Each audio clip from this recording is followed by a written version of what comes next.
नमस्ते दोस्तों। सोचिए 1857 की गर्मी में जब पूरे उत्तर भारत में क्रांति की आग धधक रही थी, तब बिहार के एक 80 साल के बुजुर्ग जमींदार ने ब्रिटिश हुकूमत की नींव हिला दी थी। जब अंग्रेजों को लगा कि उन्होंने देवघर और पटना के शुरुआती असंतोष को दबा दिया है, ठीक तभी शाहाबाद की धरती से एक ऐसा तूफान उठा जिसने ईस्ट इंडिया कंपनी के अजेय होने के घमंड को चकनाचूर कर दिया। आज के इस वीडियो में हम बात करेंगे बिहार में 1857 की क्रांति और बाबू वीर कुंवर सिंह के ऐतिहासिक योगदान की। अगर आप बीपीएससी की तैयारी कर रहे हैं तो यह टॉपिक आपके लिए बेहद अहम है। अगर हम परीक्षा के ट्रेंड को देखें तो 63rd बीपीएससी मेंस और 65th बीपीएससी मेंस में सीधे सवाल पूछा गया था कि 1857 के विद्रोह में कुंवर सिंह की भूमिका और इसके प्रभावों का मूल्यांकन कीजिए।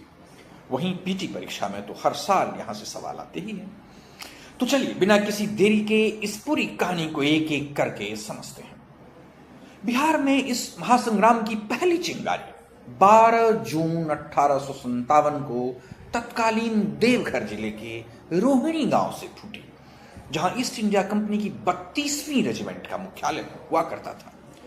यहां भारतीय सैनिकों ने विद्रोह करते हुए अपने ब्रिटिश अधिकारियों लेफ्टिनेंट नॉर्मन रिस्ली और सहायक सर्जन डॉक्टर ग्रांट की हत्या कर दी। दोस्तों, यहां एक बेहद जरूरी फैक्ट याद रखिएगा।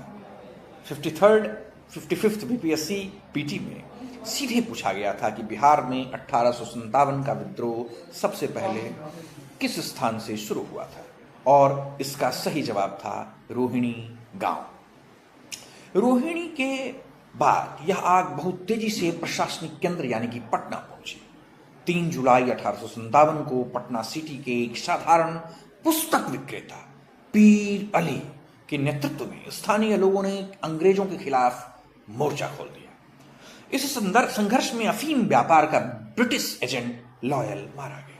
हालांकि पटना के तत्कालीन कमिश्नर विलियम टेलर ने इस विद्रोह को बहुत ही बर्बरता से दबा दिया और पीर अली को फांसी दे दी। इस घटना से जुड़ा सवाल 67 बीपीएससी पीटी में पूछा जा चुका है कि पटना में 1857 के विद्रोह का नेतृत्व किसने किया था। तो उत्तर है, क्या है बताइए, कमेंट बॉक्स में लिखिए, पीर अली। इसके बाद जुलाई के आखिरी हफ्ते में यह आंदोलन एक जन आंदोलन से पूरी तरह सैन्य विद्रोह में बदल गया। 25 जुलाई 1857 को मुजफ्फरपुर में असंतुष्ट सैनिकों ने ब्रिटिश अधिकारियों पर हमला कर दिया और ठीक उसी दिन यानी 25 जुलाई को ही दानापुर छावनी की 3 रेजिमेंटों के सैनिकों ने एक साथ बगावत का झंडा बुलंद कर दिया।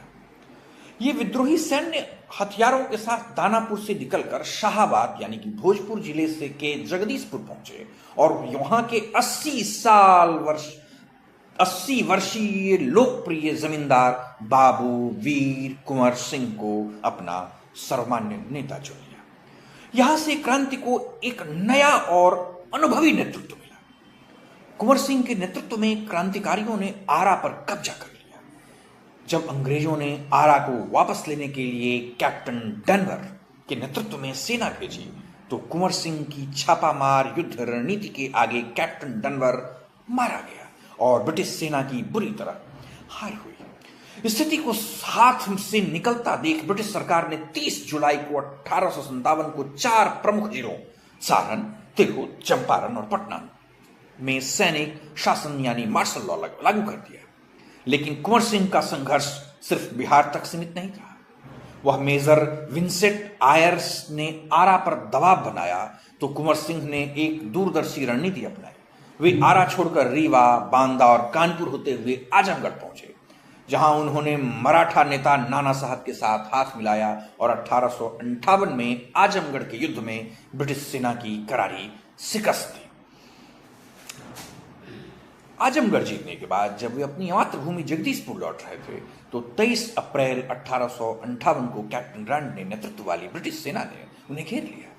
कुंवर सिंह ने अपनी अद्भुत युद्ध कला का परिचय देते हुए कैप्टन ग्रांट की सेना को पराजित किया। इसी युद्ध के दौरान गंगा पार करते समय बांह में गोली लगने पर उन्होंने बिना हिचकिचाए अपनी घायल बांह काटकर गंगा मैदान को, गंगा मैया को समर्पित कर दी। इस ऐतिहासिक जीत के 3 दिन बाद यानी कि 26 अप्रैल 1858 को इस महान नायक का निधन हो गया। यहां ध्यान दीजिए, 64th बीपीएससी पीटी और 67th बीपीएससी पीटी में यह प्रश्न बार बार दोहराया गया है कि कुंवर सिंह ने 1857 के विद्रोह का नेतृत्व किस क्षेत्र से किया था और उसकी मृत्यु की सटीक तारीख क्या थी। अगर हम मेंस के दृष्टिकोण से इसका निष्कर्ष निकालें तो 1857 की क्रांति में बिहार का योगदान अतुलनीय था। भले ही आधुनिक हथियारों की कमी के कारण इस विद्रोह को आखिरकार दबा दिया गया, लेकिन 80 वर्ष की उम्र में बाबू वीर कुंवर सिंह की वीरता और रणनीति ने यह साबित कर दिया कि भारतीय जनता ब्रिटिश साम्राज्य के शोषण को स्वीकार करने के मूड में नहीं थी। इस आंदोलन ने बिहार में स्वतंत्रता संग्राम की वह अलख जगाई जो 1942 के भारत छोड़ो आंदोलन तक लगातार चलती रही।